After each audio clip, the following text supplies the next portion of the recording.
Hi ಎಲ್ರಿಗೂ ನಮಸ್ಕಾರ. ಎಲ್ಲರೂ ಚೆನ್ನಾಗಿದ್ದೀರಾ ಅಂತ ನಂಬ್ತೀನಿ. ಇವ್ನು ಸಡನ್ ಆಗಿ ಕನ್ನಡದಲ್ಲಿ ಮಾತಾಡ್ತಾವನೆ ಅಂತ ಯೋಚನೆ ಮಾಡಬೇಡಿ. ಈ ಚಾನಲ್ ಸ್ಟಾರ್ಟ್ ಆಗ್ಬೇಕಾದ್ರೆ ಇದೊಂದು ಬೈ ಲ್ಯಾಂಗ್ವೇಜ್ ಚಾನಲ್ ಆಗಿರ್ಬೇಕು ಅನ್ನೋದು ನನ್ನ ಆಸೆ ಆಗಿತ್ತು. ಸೊ ಅದಕ್ಕೆ ತಕ್ಕಂತ ಆಪರ್ಚುನಿಟಿ ಆಗಲಿ ಸಿಚುವೇಶನ್ ಆಗಲಿ ಯಾವುದೂ ಇರಲಿಲ್ಲ ಇದಕ್ಕೂ ಮುಂಚೆ. ಬಟ್ ನಾವು ದ ಟೈಮ್ ಹ್ಯಾಸ್ ಕಮ್ ಅಂತ ಹೇಳ್ಬೋದು. ಆ್ಯಂಡ್ ಕ್ಯಾಮ್ರಾ ಮುಂದೆ ನಾನು ಫಸ್ಟ್ ಟೈಮ್ ಕನ್ನಡ ಮಾತಾಡ್ತಾ ಇದ್ದೀನಿ. ಹುಡ್ದಾಗಿಂದನೂ ಕನ್ನಡ ಮಾತಾಡ್ಕೊಂಡು ಬೆಳೆದಿದ್ದೀನಿ. ಬಟ್ ಆದರೆ ಕ್ಯಾಮ್ರಾ ಮುಂದೆ ಫಸ್ಟ್ ಟೈಮ್ ಮಾತಾಡ್ತಾ ಇದ್ದೀನಿ. ಏನಾನ ತಪ್ಪಿದ್ರೆ ಹೆಚ್ಚು ಕಮ್ಮಿ ಇದ್ರೆ ಕ್ಷಮಿಸಿ. ಓಕೆ, ನೀವಿನ ಈ ವಿಡಿಯೋನ ಸಬ್ಸ್ಕ್ರೈಬ್ ಮಾಡದೆ ನೋಡ್ತಾ ಇದ್ದೀರಾ ಅಂದರೆ ಪ್ಲೀಸ್ ಸಬ್ಸ್ಕ್ರೈಬ್ ಮಾಡಿ ನಿಮ್ಮ ಫ್ರೆಂಡ್ಸ್ಗೆಲ್ಲ ಶೇರ್ ಮಾಡಿ. ಆವಾಗಲೇ ನನಗೆ ಇನ್ನೂ ಕನ್ನಡದಲ್ಲಿ ಜಾಸ್ತಿ ವಿಡಿಯೋಸ್ ಮಾಡೋಕ್ಕೆ ಒಂದು ಮೋಟಿವೇಶನ್ ಆಗಿರುತ್ತೆ. So please do subscribe and let's get into the video.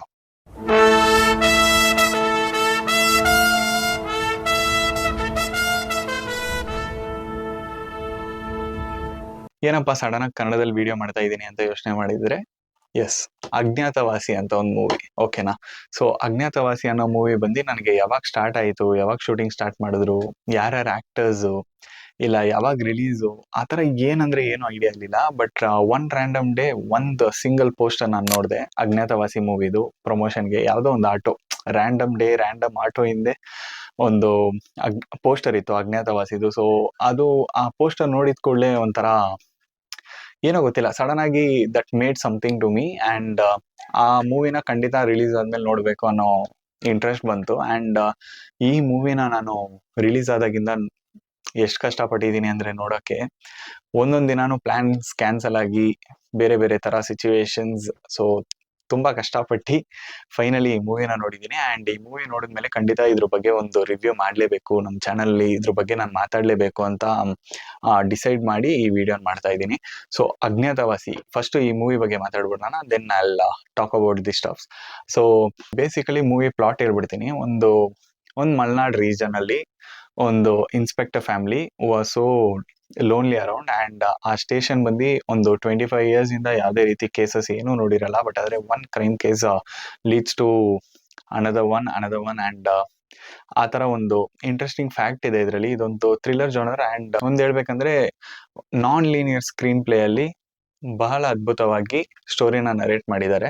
And ಇದ್ರ ಡೈರೆಕ್ಟರ್ ಬಂದು ನಿಮಗೆ ಜನಾರ್ದನ್ ಚಿಕ್ಕಣ್ಣ ಅಂತ. ಓಕೆನಾ? ಸೊ ಜನಾರ್ದನ್ ಚಿಕ್ಕಣ್ಣ ಅವರು ಬಂದು ಈ ಮೂವಿನ ಡೈರೆಕ್ಟ್ ಮಾಡಿದ್ದಾರೆ. ಆ್ಯಂಡ್ ಸ್ಟೋರಿ ರೈಟರ್ ಬಂದು PM ಕೃಷ್ಣರಾಜ್. ಸೊ ಕೃಷ್ಣರಾಜ್ ಅವರ ಸ್ಟೋರಿನ ಡೈರೆಕ್ಟರ್ ಜನಾರ್ದನ್ ಅವರು ಡೈರೆಕ್ಟ್ ಮಾಡಿ ನಮಗೆ ಪ್ರೆಸೆಂಟ್ ಮಾಡಿದ್ದಾರೆ. ಇದ್ರ ಪ್ರೊಡ್ಯೂಸರ್ ನೋಡ್ಬೇಕಂದ್ರೆ Hemant M Rao. Oh my God, Hemant M Rao is one of my favourite directors. And ನಾನು ಅವ್ರದ್ದು ಬಹಳ ಮೂವೀಸ್ ನೋಡಿಲ್ಲ ಅಂದ್ರೂ ನನಗೆ ಅವರ ಸಪ್ತಸಾಗರದ ಆಚೆ ಎಲ್ಲೋ ಮೂವಿ ಬಹಳ ಇಷ್ಟ. ಲೈಕ್ ಕನ್ನಡದಲ್ಲಿ ನಾನು ನೋಡಿರೋದ್ರಲ್ಲೇ one of the best craft ಅಂತ ಸಪ್ತಸಾಗರದ ಆಚೆ ಎಲ್ಲೋ ಮೂವಿನೇ ಹೇಳೋದು ನಾನು. ಸೈಡ್ A ಆಗಲಿ ಸೈಡ್ B ಆಗಲಿ ತುಂಬ ಇಂಪ್ಯಾಕ್ಟ್ ಮಾಡಿದೆ ಆ ಮೂವಿ ನನ್ನ ಮೇಲೆ.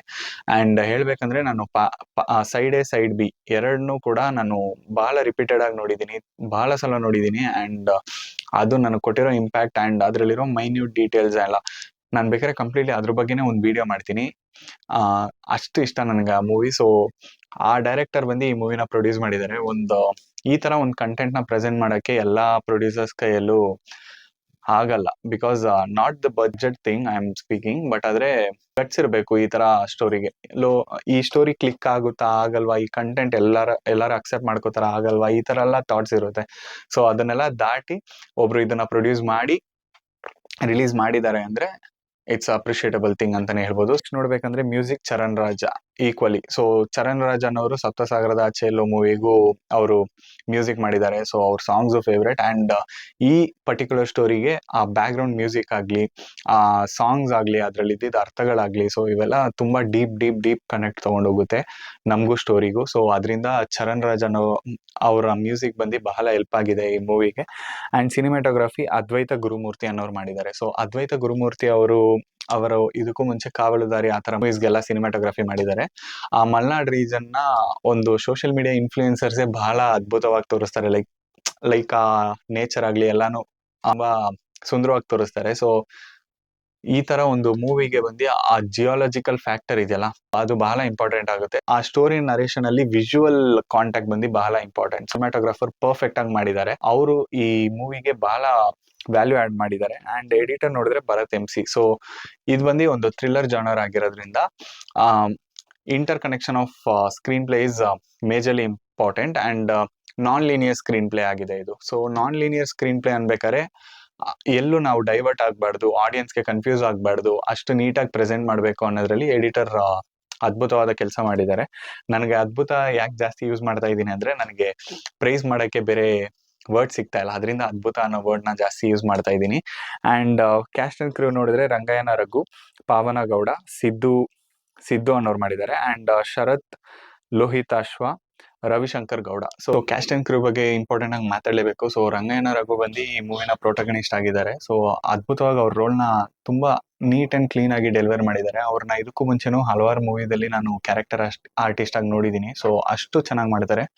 ಆ್ಯಂಡ್ ಈ ಮೂವಿದಲ್ಲಿ ತುಂಬಾ ಎಕ್ಸಲೆಂಟ್ ಆಗಿ ವರ್ಕ್ ಮಾಡಿದ್ದಾರೆ. ಆ ಇಂಟೆನ್ಸಿಟಿನ ಒಳಗೊಳಗೆ ಕ್ಯಾರಿ ಮಾಡಿಕೊಂಡು ಆ ಕ್ಯಾರೆಕ್ಟರ್ನ ಎಮೋಷನ್ಸ್ನೆಲ್ಲ ಆಚೆ ತಲುಪಿಸೋದಿದೆಯಲ್ಲ, ಸೊ ಅದನ್ನ ತುಂಬಾ ಚೆನ್ನಾಗಿ ಡೆಲಿವರ್ ಮಾಡಿದ್ದಾರೆ, ಆಡಿಯನ್ಸ್ ಕನೆಕ್ಟ್ ಆಗೋ ಹಾಗೆ. ಆ್ಯಂಡ್ ಪಾವನ ಗೌಡ ಅನ್ನೋರು ಇದಕ್ಕೂ ಮುಂಚೆ ಪ್ರಾಜೆಕ್ಟ್ಸ್ ನಂಗೆ ಅಷ್ಟೊಂದು ಗೊತ್ತಿಲ್ಲ, ಬಟ್ ಆದರೆ ಈ ಮೂವಿದಲ್ಲಿ ತುಂಬಾ ಇಂಪಾರ್ಟೆಂಟ್ ರೋಲ್ ಪ್ಲೇ ಮಾಡ್ತಾರೆ. ಅವ್ರ ಸುತ್ತಾನೆ ಮೂವಿ ರಿವಾಲ್ವ್ ಆಗೋ ತರ ಒಂದು ಕ್ಯಾರೆಕ್ಟರ್ ಅದು. ಸೊ ಅದನ್ನ ತುಂಬಾ ನೀಟ್ ಅಂಡ್ ಕ್ಲೀನ್ ಆಗಿ ಮಾಡಿದ್ದಾರೆ, ತುಂಬಾ ನೀಟಾಗಿ ರೆಪ್ರೆಸೆಂಟ್ ಮಾಡಿದ್ದಾರೆ ಸ್ಕ್ರೀನ್ ಅಲ್ಲಿ. ಆ್ಯಂಡ್ ಸಿದ್ದು ಅನ್ನೋರು ಲೇಟ್ 90s ಅಲ್ಲಿರೋ ಒಂದು ಕಿಡ್ ಅಂದ್ರೆ ಲೈಕ್ ಟೀನೇಜರ್ ನೇಚರ್ನ ಬಂದು ತುಂಬಾ ನೀಟಾಗಿ ರೆಪ್ರೆಸೆಂಟ್ ಮಾಡಿದ್ದಾರೆ ಸ್ಕ್ರೀನ್ ಅಲ್ಲಿ. On the whole cast and crew ಬಂದು ಒಂದು ಎಕ್ಸಲೆಂಟ್ ಜಾಬ್ ಮಾಡಿದ್ದಾರೆ. ಸೊ ಅವರು ನೀಟಾಗಿ ಪರ್ಫಾರ್ಮ್ ಮಾಡಿರ್ಲಿಲ್ಲ ಅಂದ್ರೆ ಈ ಸ್ಟೋರಿ ನಮ್ಗೆ ಇಷ್ಟೊಂದು ಕನೆಕ್ಟ್ ಆಯ್ತಾ ಇರಲಿಲ್ಲ, ಅಂಡ್ ಇಷ್ಟೊಂದು ಎಫೆಕ್ಟಿವ್ ಆಗಿರ್ತಾ ಇರಲಿಲ್ಲ. ಸೊ ಕ್ಯಾಸ್ಟ್ ಅಂಡ್ ಕ್ರೂದಲ್ಲಿ director had made a good choice and characters have delivered themselves. ಈ ಸ್ಟೋರಿನೇ ನೋಡಿದ್ರೆ ಬಹಳ ಲೈಕ್ ತುಂಬಾ ಚಿಕ್ಕ ಕ್ಯಾಸ್ಟ್ ಅಂಡ್ ಕ್ರೂ.